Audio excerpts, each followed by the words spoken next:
This week on the show, I want to ask some of the many questions that you've been sending over to us.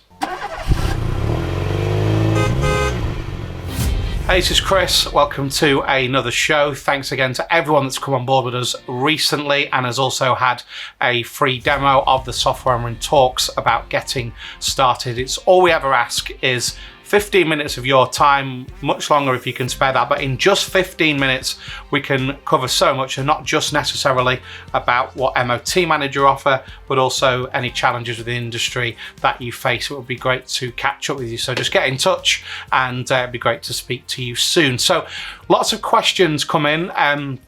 Half questions, half sort of points you're making, and a lot of these come around in a similar theme. So this week on the show, let's have a look at some of the most popular questions and points you've been sending over the last couple of weeks. So first question that we had is, Chris, I'm not sure this would work as we don't do jobs at a specific time. So the MOT Manager diary obviously has times down it, and this person was saying they don't think it would work because you don't necessarily do a job at a specific time. Most garages probably aren't doing jobs at the specific time. The diary is more to show the opening time and the closing time and the hours of capacity that you could do. And lots of our garages, instead of calling them ramp 1, ramp 2, scissor ramp, pit, we'll actually call them by the technician's names. The technician is in for 8 or 9 hours a day, and we would book them out and make sure that we're getting the maximum hours billed out for that person. So if you don't do jobs at a specific time, don't worry, most of our garages don't.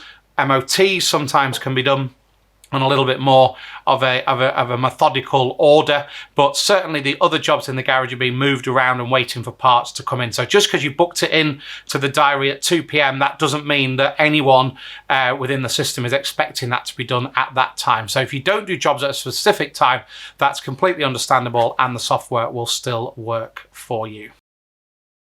We wouldn't want the online booking because we wouldn't want people booking any job in.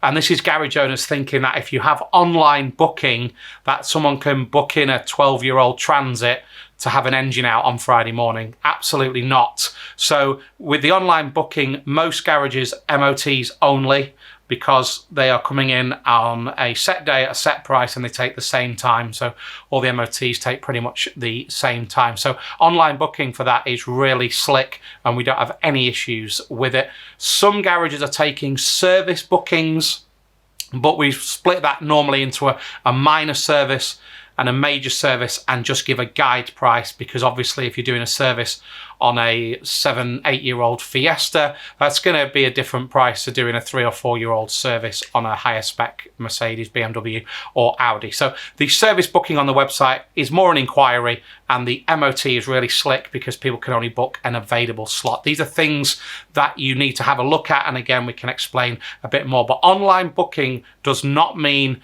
that customers can just randomly come along onto your website and book their vehicle in for any job whatsoever. And the third and final question we've picked out today, and we'll do some more of these on future shows, is, Chris, we currently email our customers and we've noticed that there doesn't seem to be an email facility on MOT Manager, which makes us skeptical. Now, the reason people and businesses used email was because email was free and email was pretty much all that was available. So people didn't have access to sending out SMS digitally. So you don't use an actual phone to send the text messages out. They're all sent out from the MOT Manager software, which I'll happily explain to you in more detail. However, SMS text messages are far more prolific than emails because they're personal. They go to the personal mobile number. People answer them and read them pretty much straight away. We've covered this before. So emailing out to your customers is very much something of the past, and sending stuff out on text is very much the now, and these are included in your software. So the reason we've moved away from email onto text is it's far more prolific, it's going to go to your customer guaranteed to be open, and we can give you delivery and open reports on that. So the only reason that we don't use email to send out this important information is text is the number one way to do it and the most successful way to get that information out. So keep sending those questions and points across. We'll cover some more of them. Maybe it'll be like the old Anne Robinson points of view at some point, where we dedicate more time to lots of your questions and queries, but happy to answer those.